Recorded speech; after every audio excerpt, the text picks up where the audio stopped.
పంచె పెంచుతున్నాడు తప్ప ఎక్కడ తగ్గే పరిస్థితులు లేరు. ఆ రోజుల్లో మేము అసెంబ్లీకి వస్తే నేను ఆ తర్వాత 1980లో మంత్రి అయ్యాను.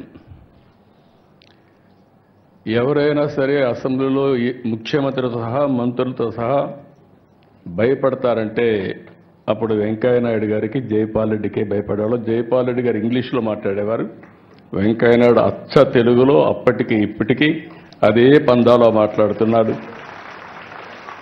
నిర్మోహమాటంగా తనకున్న అభిప్రాయాలు చెప్తా ఉంటాడు. ఒక విధంగా చెప్పాలంటే అధికార పార్టీలో ఉండేవాళ్ళు కూడా వెంకయ్యనాయుడిని ఎప్పుడు అభినందించేవాళ్ళు. ఎందుకంటే చాలా బాగా మాట్లాడుతున్నాడు, మా గౌరవం పెరుగుతుందని. అలాంటి పవర్ఫుల్ స్పీచెస్ ఇచ్చారు. తర్వాత మనిషిలో కూడా కమిట్మెంట్ చూస్తే ఆగస్టు క్రైసిస్ వచ్చినప్పుడు ప్రజాస్వామ్య పరిరక్షణ కోసం ముందుండి మళ్ళీ ఎన్టీ రామారావు గారిని ముఖ్యమంత్రి చేసే వరకు పోరాడిన వ్యక్తి వెంకయ్యనాయుడు గారు.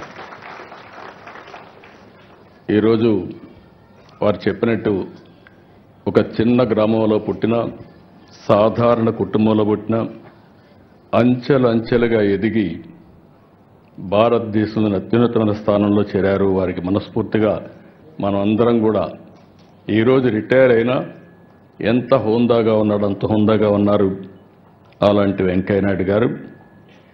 ఇకపోతే దగ్గుపాటి వెంకటేశ్వరరావు గారు మా తోడలుడు.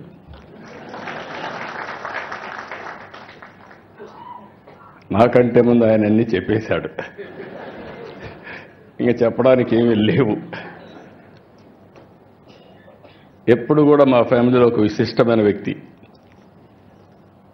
డెప్త్కి వెళ్తారు, అనలిటికల్గా ఆలోచిస్తూ ఉంటాడు.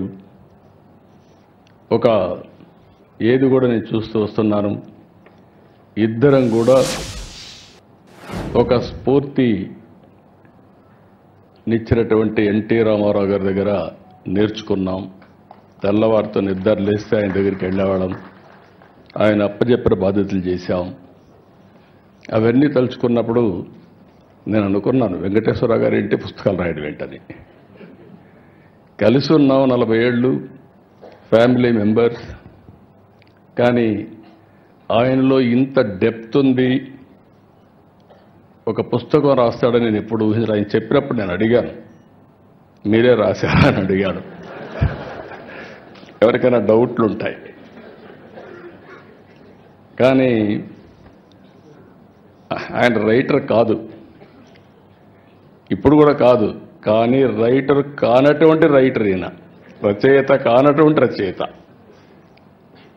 ఈరోజు ఏదైతే అటెంప్ట్ చేశారో అది కూడా చూస్తే ఎవరు చేయనటువంటి పుస్తకం కోసం చేశారు. ఆ విషయాలు కూడా మనం ఒకసారి మాట్లాడుకుంటాం.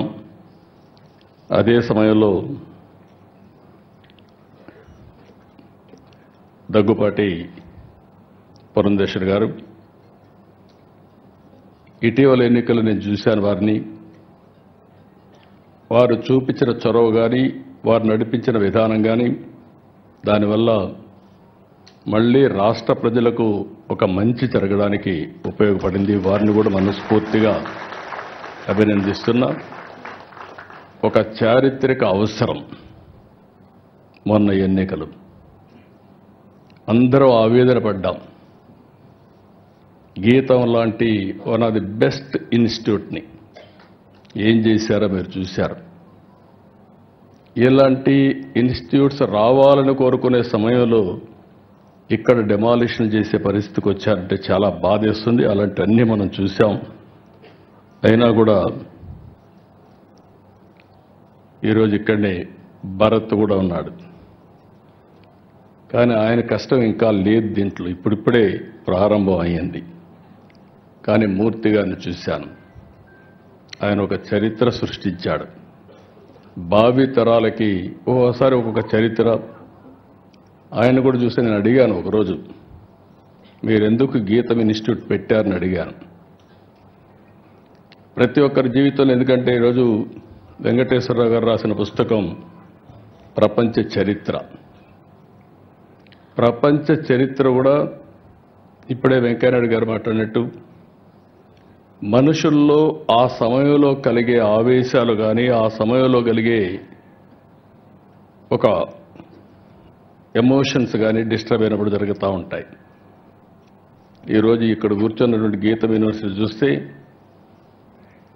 మూర్తి గారి రెండో అబ్బాయికి సీట్ ఇవ్వలేదు.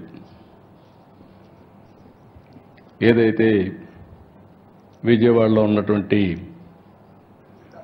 సిద్ధార్థ ఇవ్వకపోతే నేను అడిగితే సీట్ ఇవ్వలేదు, నీకంటే పెద్ద ఇన్స్టిట్యూట్ పెడతా, గొప్ప ఇన్స్టిట్యూట్ పెడతా అని గీతం స్టార్ట్ చేసిన వ్యక్తి మూర్తి గారు. ఇది నమ్మడానికి శక్యం కాదు, కానీ ఇది వాస్తవం. ఆయన చెప్పిన మాటలు ఇవి. నాకు అలాంటి చరిత్రలో చాలా జరిగే పరిస్థితి వస్తుంది. అందుకని భారత్ పైన కూడా చాలా బాధ్యత ఉంది, నాకు ఒక నమ్మకం కూడా ఉంది. మూర్తి గారు స్ఫూర్తి ఉంది, ఈ ఇన్స్టిట్యూట్ని బ్రహ్మాండంగా చేస్తారని చెప్పి ఆశిస్తున్నాం. వెంకటేశ్వరరావు గారు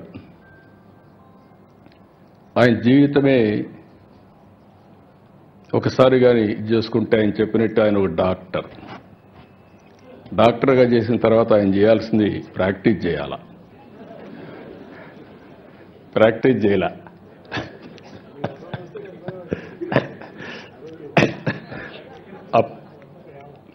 మంత్రిగా ఉండి డాక్టర్గా ప్రాక్టీస్ చేశాడు, అది వేరే విషయం. ఆయనకు మెడికల్ అండ్ హెల్త్ మినిస్టర్ ఇస్తే ఈయన ప్రాక్టీస్ చేశాడు, కానీ డాక్టర్గా చదివినప్పుడు చేయలేదు, అది నేను చెప్పేది. కానీ డాక్టర్గా చేసి సినిమాలు తీశాడు. అంటే ఒక జీవితంలో ఏ విధంగా ఉంటాయనేది ఒక ఎగ్జాంపుల్. 5 సార్లు అసెంబ్లీలో మినిస్టర్గా, ఎమ్మెల్యేగా ఉండి, మంత్రిగా ఉండి, ఒకసారి లోకసభ, ఒకసారి రాజ్యసభలో మెంబర్గా ఉండి, ఇలాంటి ఆలోచనలు చేసేవాళ్ళం. ఇప్పుడే వెంకయ్యనాయుడు గారు చెప్పినట్టు తిరగాలని ఆలోచిస్తాం తప్ప మళ్ళీ పుస్తకాలు చదవాలని ఆలోచించాం. తిరగడానికే సరిపోతుంది, అది ఒక వ్యసనంగా తయారవుతుంది. ఇప్పుడు వెంకయ్యనాయుడు గారు ఉండలేరు. ఆయన అంటున్నాడు నేను రిటైర్ అయినాన్ని, కానీ రిటైర్ కాలా. మనిషి రిటైర్ అయ్యాడు, కానీ మైండ్ మాత్రం శాశ్వతంగా రిటైర్ కాదు. ప్రజాహితం కోసం నిరంతరం ఆలోచిస్తూనే ఉంటుంది, సమాజం కోసం పనిచేసే పరిస్థితికి వస్తారు. అదే సమయంలో వెంకటేశ్వరరావు గారిని చూసినప్పుడు మనిషి ఇంత మునిపే భరత్ చెప్పాడు. ఒక మాటలో చెప్పాలంటే మా ఫ్యామిలీలో మోస్ట్ రిలాక్స్డ్గా, జోవియల్గా ఉండే వ్యక్తి వెంకటేశ్వరరావు గారు. చాలా ఈజీగా ఎన్ని కష్టాలున్నా ఏమున్నా మనిషి కనపడిపోయి హ్యాపీగా ఇది చేసేవారు. ఇటీవల ఒకసారి కలిసినప్పుడు నాకు కొన్ని అనుమానాలు వచ్చాయి. యాక్టివ్ లైఫ్లో ఉన్నారు, all of A sudden retired life మారుగా హ్యాపీగా ఉన్నారు, ఎట్లా స్పెండ్ చేస్తున్నారు మీ టైము అని అడిగాను. ఎందుకంటే ఇప్పుడు నాకు కూడా ఆ పరిస్థితి వస్తే ఇప్పటి నుంచే ప్రిపేర్ కావాలి కాబట్టి. ఆయన ఒకటే చెప్పాడు, చాలా హ్యాపీగా ఉన్నా, నిద్రలేస్తే బ్యాడ్మింటన్ ఆడుకుంటా, వచ్చిన తర్వాత మనవరాళ్ళు వాళ్ళతో ఆడుకుంటా, అక్కడి నుంచి కసపు గాసిప్ ఎవరిన ఫ్రెండ్స్ వస్తే చేసుకుంటూ ఉంటాం. మళ్ళా ప్యాక్ ఆటకు పోతాడు, మధ్యాహ్నం అయితే ప్యాక్ ఆటకు పోతా, ఆడొక 2 గంటలు ఆడితే మైండ్ స్టిమ్యులేట్ అవుతుంది, హ్యాపీగా వచ్చి నిద్రపోతాను. What a wonderful life.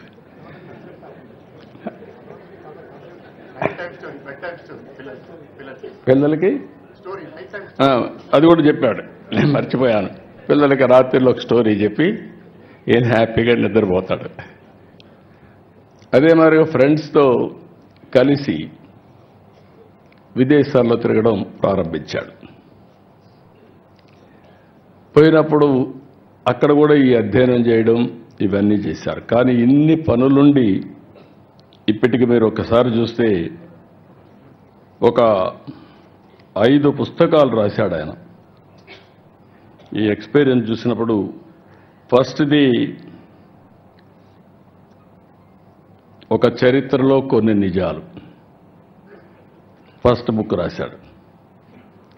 అక్కడి నుంచి విభజన జరిగిన తర్వాత మేమందరం ఇంక్లూడింగ్ వెంకయ్యనాయుడు గారు విభజనలో బిజీగా ఉన్నాం. వెంకయ్యనాయుడు గారు పార్లమెంట్లో ఫైట్ చేయడం, ఆ సీన్ చూసిన తర్వాత బాధపడడం అవన్నీ జరిగాయి. అయితే వెంకటేశ్వరరావు గారు దాని మీద డెప్త్కి వెళ్ళి తెలుగువారి చరిత్ర వేర్పాటు వాదం ఎందుకు వచ్చిందని పుస్తకం రాసే పరిస్థితికి వచ్చారు. 3వ పుస్తకం అక్కడి నుంచి వదిలిపెట్టలేదు. ప్రపంచతత్వం, నాయకత్వం, దీని మీద అధ్యయనం చేసి ఒక బుక్ ఒకటి రాసే పరిస్థితికి వచ్చాడు. ఇప్పుడు 4వది ఇంకొక పక్కన మీరు చూస్తే ప్రపంచ దేశాలు, పాలనా వ్యవస్థలు అధ్యయనం చేసి దానిపైన ఒక పుస్తకం రాశాడు. ఇప్పుడు ప్రపంచ చరిత్ర ఆది నుంచి నేటి వరకు, ఇంకా ఆయన మాటల్లోనే చెప్పాడు కాబట్టి నేను ఎక్కువ చెప్పను, మొత్తం డీటెయిల్ అన్ని ఆ తర్వాత జరగబోయేట కూడా చెప్పాడు. మనం అందరం ఒక 4-5 సంవత్సరాలు కాపాడుకుంటే మన ఆరోగ్యాన్ని భవిష్యత్తులో 50 ఏళ్ళు అంటున్నాడు. కానీ ఒక్కసారి ఇన్నోవేషన్ వస్తే 50 ఏళ్ళతో ఆగదు. కొంతమంది మీరు లేనిపోయిన ఆలోచనలు ఇచ్చారు. శాశ్వతంగా ఎందుకు బతకూడదని. God only knows. కానీ చరిత్ర కూడా మనం ఒకసారి చూస్తే ఇవన్నీ ఒక ఎత్తు అయితే ఈరోజు అగ్రదేశాలన్ని దేశాలు కూడా సఫర్ అయ్యే పరిస్థితి వస్తున్నాయి. జనాభా లేదు, ఏఐ ఉంది, లేకపోతే టెక్నాలజీ ఉంది, దాన్ని ఆపరేట్ చేసే మనుషులు కూడా లేని పరిస్థితి వస్తుంది. యూరోప్ కానీ, చైనా కానీ, అదే మరిగా మీరు చూస్తే చాలా దేశాల్లో, జపాన్ కానీ, అన్ని దేశాల్లో ఏజింగ్ ప్రాబ్లం అనేది బిగ్గెస్ట్ ప్రాబ్లంగా తయారయ్యే పరిస్థితి వచ్చింది. మనం అందరం అదృష్టవంతులం. భారతదేశం వరకు ఈరోజు ఎగ్జామ్ట్ చేసే వచ్చింది. ఏదైతే ఐఎమ్ వెరీ ప్రౌడ్, నేను ముందుకు కూడా చెప్పాను. ఒకసారి నిర్మలా సీతారామన్ గారు చూసినప్పుడు ఆవిడ యొక్క ప్రస్థానం, వెంకటేశ్వరరావు గారు చరిత్ర రాస్తున్నారు, పక్కనుండే నిర్మలా సీతారామన్ గారు చరిత్ర సృష్టించడానికి శ్రీకారం చుట్టారు. ఇది ఒకసారి మనం చూసినప్పుడు, వారి ప్రస్తావాన్ని చూసినప్పుడు, ప్రయాణం చూసినప్పుడు నాకు అనిపిస్తుంది, నేను ఎప్పుడూ చెప్పేవాడిని, మగవాళ్ళ కంటే మహిళలు బాగా సమర్థవంతంగా పనిచేస్తారని. మా వెంకటేశ్వర గారు చాట్ జీపీటీ కొట్టి ఆయన పుస్తకం ఏ విధంగా ఉంది రేటింగ్, అది వాస్తవం. మీరు కూడా చాట్ జీపీటీ కొడితే మగవాళ్ళు ఇంటెలిజెంటా ఆడవాళ్ళు ఇంటెలిజెంట్ అని కొడితే ఆడవాళ్ళు ఇంటెలిజెంట్ అని వస్తుంది. దానికి కారణం మగవాళ్ళకి లెఫ్ట్ బ్రెయిన్ పనిచేస్తే ఆడవాళ్ళకి రైట్ బ్రెయిన్ పనిచేస్తుంది. ఇది there is a scientific evidence. నాకు డౌట్ వచ్చి మా ఆఫీసులో అడిగితే మా వాళ్ళు కూడా అది చెప్పే పరిస్థితి వచ్చారు. ఇప్పుడు వారిని చూసిన తర్వాత, నిర్మలా సీతారామన్ గారిని చూసిన తర్వాత, మదురైలో సావిత్రి నారాయణ్ ఒక మన మారిగానే ఒక సాధారణ కుటుంబం. అక్కడ ప్రాథమిక విద్య మదురైలో చేయడం, తిరుచిరాపల్లిలో ఆర్థిక శాస్త్రంలో అండర్ గ్రాడ్యుయేట్ చేయడం, ఢిల్లీ జేఎన్టీలో ఆర్థిక శాస్త్ర డిగ్రీ తీసుకోవడం, లండన్ స్కూల్ ఆఫ్ ఎకనామిక్స్లో వెళ్ళి పీజీ చేయడం, అక్కడి నుంచి ప్రైస్ వాటర్ కూపర్స్లో పనిచేయడం కన్సల్టెంట్గా, ఐక్యరాజ్య సమితిలో పనిచేయడం, ఇండో బ్రిటిష్ సొసైటీ కూడా పనిచేయడం, ఇదంతా కూడా వారు ఆర్థిక మంత్రిగా పనిచేయడానికి ఎంతో ఉపయోగపడింది. ఆ ఎక్స్పీరియన్స్ కానీ ఆ ఎక్స్పోజర్ కానీ ఈ దేశ అభివృద్ధికి ఈరోజు ఉపయోగపడతా ఉంది. అదే సమయంలో 2008 నేషనల్ స్పోక్స్ పర్సన్గా బీజేపీ ఎంపిక చేయడం. అక్కడి నుంచి మనం చూస్తే మోడీ గారి యొక్క విశిష్టత, రైట్ పర్సన్ని సెలెక్ట్ చేయడంలో నిర్మలా సీతారామన్ గారిని 2014లో పికప్ చేశారు. నాకు కూడా చాలా సంతోషం. 2014లో మొదటిసారి వారి ప్రస్థానం రాజకీయంగా ఎంపీ అయింది. ఆంధ్రప్రదేశ్ నుంచి అయ్యారు రాజ్యసభలో. అక్కడి నుంచి ప్రారంభమైంది. ప్రారంభమైన తర్వాత ఫస్ట్ టైం అయితే కామర్స్ అండ్ ఇండస్ట్రీస్ మినిస్టర్గా పనిచేశారు. 10 ఏళ్ళు ఫస్ట్ టైం డిఫెన్స్ మినిస్టర్గా మొట్టమొదటిసారి అనుకుంటే ఇది కూడా రక్షణ మంత్రిగా పనిచేయడం, మహిళ పనిచేయడం ఫస్ట్ ఆఫ్ ఇట్స్ కైండ్. అక్కడి నుంచి 19లో కేంద్ర మంత్రిగా ఫైనాన్స్ ఛార్జ్ తీసుకున్నారు. అంటే 145 కోట్ల మందిని సమర్థవంతంగా నడిపించడంలో, అందరి జీవితాల్లో వెలుగు రావడంలో నరేంద్ర మోడీ గారు ఏ ఆశయాలైతే పెట్టుకున్నారో ఆ ఆశయాల్ని అమలు చేసే దాంట్లో ఒక డిసిప్లిన్గా ముందుకు పోతున్నారు. ఓసారి కొంచెం కటువుగా కూడా ఉంటారు, అవసరం కూడా. ఫైనాన్స్ ఇప్పుడు మామూలుగా గవర్నమెంట్లో చూస్తే అందరికంటే ఎవరు గట్టిగా ఉంటారంటే, నెగిటివ్గా కూడా ఉంటారంటే ఫైనాన్స్ డిపార్ట్మెంట్ ఉంటుంది. ఒకప్పుడు వారసత్వంగా వచ్చేది. స్టేట్ గవర్నమెంట్స్లో కూడా మోస్ట్ అన్పాపులర్ సెక్రటరీ ఎవరంటే finance secretary, most hatred person కూడా. కానీ ఈరోజు ప్రజలందరూ మెచ్చుకునే ఫైనాన్స్ మినిస్టర్గా నిర్మలా సీతారామన్ గారు ఈరోజు కార్యక్రమాలు చేపట్టారు. 8వ బడ్జెట్ ప్రవేశపెట్టారు. నరేంద్ర మోడీ గారి నాయకత్వంలో 10వ స్థానంలో ఉన్న ఆర్థిక వ్యవస్థ 5వ స్థానానికి వచ్చాం. I'm wishing her all the best, excellent work. ఇప్పుడు అతిపెద్ద ఆర్థిక వ్యవస్థ, 3వ ఆర్థిక వ్యవస్థగా మనం రాబోతున్నాం. దానికి మనం అందరం గర్వపడాలి. మీరందరూ కూడా గట్టిగా చప్పట్లు కొట్టి అభినందించాల్సిన అవసరం ఉంది, రికగ్నైజ్ చేయాల్సిన అవసరం కూడా ఉంది. ఇప్పుడే వెంకయ్య నాయుడు గారు చాలా స్పష్టంగా చెప్పారు చరిత్ర గురించి. చరిత్ర అనేది అందరం కూడా నెమరు వేసుకోవాల్సిన అవసరం ఉంది. అదే సమయంలో చరిత్రను నెమరు వేసుకునే సమయంలో చరిత్రను సృష్టించే అవకాశం భారతదేశానికి ఈరోజు వచ్చింది. ఈరోజు మనందరం చూస్తే ఆర్థిక సంస్కరణలు 1991లో వచ్చాయి. మన తెలుగు బిడ్డ పివి నరసింహరావు గారు ఆర్థిక సంస్కరణలు ప్రారంభించారు. అక్కడి నుంచి ఐటీ వచ్చింది. ఇండియా ఫస్ట్ మూవర్ కింద మూవ్ అయ్యాం. మూడోది demographic dividend as a wind fall gain కింద మనకు వచ్చింది. దీంతో మన వాళ్ళందరూ చూస్తే ఒకప్పుడు ఎవరైనా మాట్లాడితే జూయిష్ ఇస్ ది బెస్ట్ అనేవాళ్ళు. ఇప్పుడు ఏ దేశానికి పోయినా ఇండియన్స్ ఆర్ ది బెస్ట్ అనే పరిస్థితికి వచ్చారు. దాంట్లో తెలుగు వాళ్ళు అగ్రస్థానంలో ఉన్నారు. దానికి నేను గర్వపడుతున్నా. చరిత్ర సృష్టించే ఈ సమయంలో ఏమాత్రం కూడా అశ్రద్ధ లేకుండా అందరం కష్టపడితే నాకు ఏమాత్రం అనుమానం లేదు, వికసిత్ భారత్, స్వర్ణ ఆంధ్రప్రదేశ్. ఈరోజు కష్టాలు ఉన్నాయనే ఉద్దేశంతో నేను ఆత్మస్థైర్యాన్ని పోగొట్టుకోవడానికి సిద్ధంగా లేను.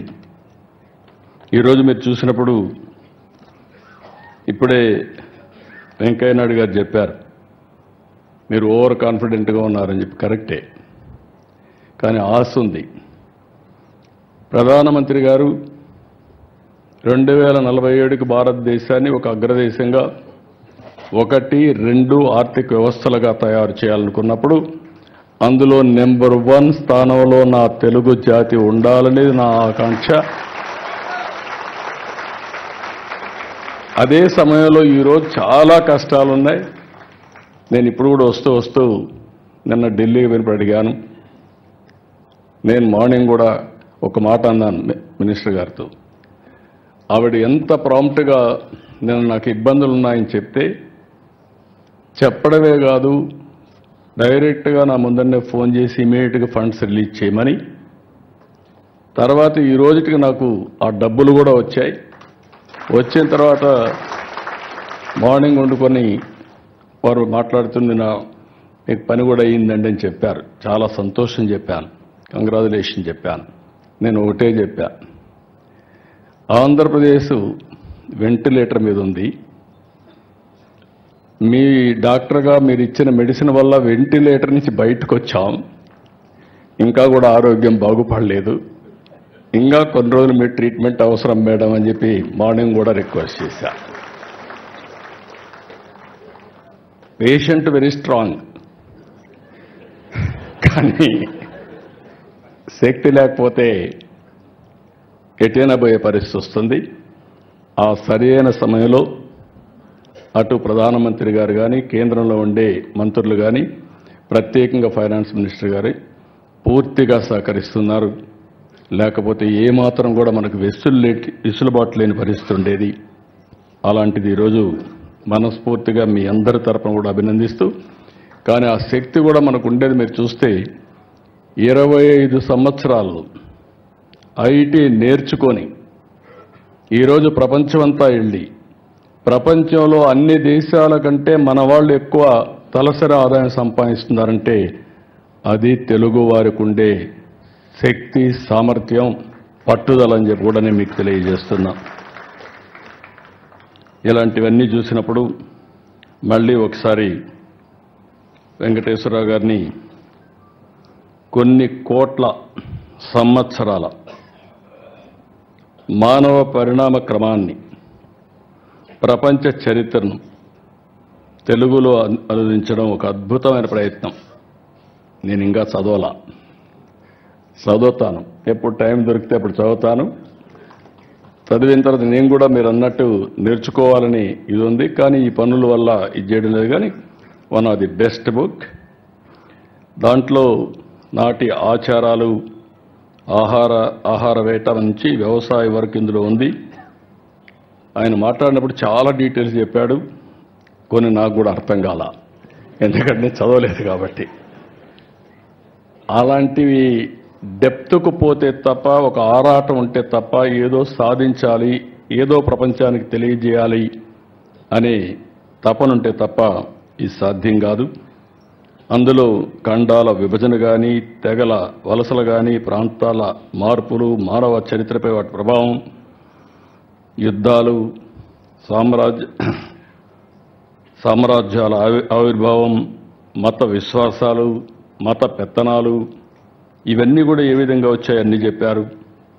ఇంకొక పక్క బానిస వ్యవస్థ, సామాజిక సంస్కరణలు, నగర రాజ్యాల ఏర్పాటు, అభివృద్ధి, గ్రీక్, పర్షియన్ యుద్ధాలు, వాటి ప్రాముఖ్యత తెలుసుకునే అన్నీ కూడా కూలంకుషంగా ఒక మాటలో చెప్పాలంటే ఏది వదిలిపెట్టకుండా సైన్స్, టెక్నాలజీ, హిస్టరీ, పాలిటిక్స్, ఇజాలు అన్నీ కూడా ఏది జరిగిందో, ఏది పనిచేస్తుందో అవన్నీ కూడా చెప్పారు.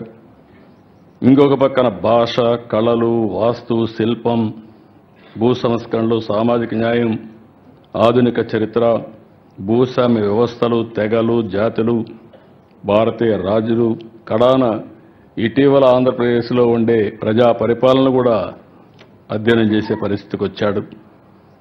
అదే దండయాత్రలు.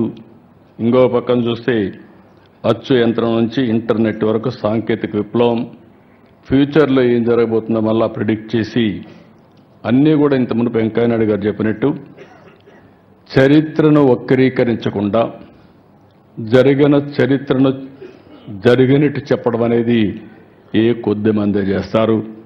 అందులో డాక్టర్ వెంకటేశ్వరరావు గారు ఒక్కరని చెప్పి మీ అందరికీ తెలియజేస్తున్నా. ఇలాంటి మంచి బుక్ రాసిన వారిని అభినందిస్తూ వీటి కోసం వారెంత తపన పడ్డారు, శ్రమ చేశారు, అన్ని చేసి ఇలాంటి వన్ ఆఫ్ ది బెస్ట్ బుక్ని మనందరికీ అందించారు. ఇది ప్రతి ఒక్క ఇంట్లో కూడా ఉండదగ్గ పుస్తకం, ప్రతి ఒక్క లైబ్రరీలో ఉండవలసిన పుస్తకం. ప్రతి ఒక్కరు కూడా చరిత్ర తెలుసుకోవాల్సిన అవసరం ఉంది. అలాంటి చరిత్ర తెలుసుకోవడానికి సులువైన మార్గం ఈ యొక్క బుక్ అని చెప్పి మరొకసారి తెలియజేసుకుంటూ, మేము మామూలుగా ఎప్పుడూ రాజకీయ మీటింగ్లు ఉంటాయి. ఈరోజు వండర్ఫుల్ మీటింగ్, ఒక ఆత్మీయ సమ్మేళనం నా లెక్క ప్రకారం. మా కుటుంబంలో ఒక మంచి రచయిత అధ్యయనం చేసి ప్రాక్టికల్గా ఏ విధంగా సమాజానికి అందించాలో అందించారు. వారిని మనస్ఫూర్తిగా అభినందిస్తూ, ఆయన ఒకసారి మాట్లాడుతూ తెల్లవారుజాము నిద్ర వచ్చేది కాదు, లేచి మళ్ళీ కాఫీ తాగేసి కూర్చొని రాసి తర్వాత పడుకునేవాడిని అని చెప్పారు. అంటే ఆ పట్టుదల ఉన్నప్పుడు మనిషిలో అలాంటి శక్తి వస్తుంది. ఓసారి నిద్ర రాని రాత్రులు గడుపుతూ ఉంటాం, కానీ అల్టిమేట్గా one of the best achievement. I wish him all the best, excellent work. మీ అందరి తరపున మరొక్కసారి మనస్ఫూర్తిగా అభినందిస్తూ అందరికీ నమస్కారాలు. జై హింద్.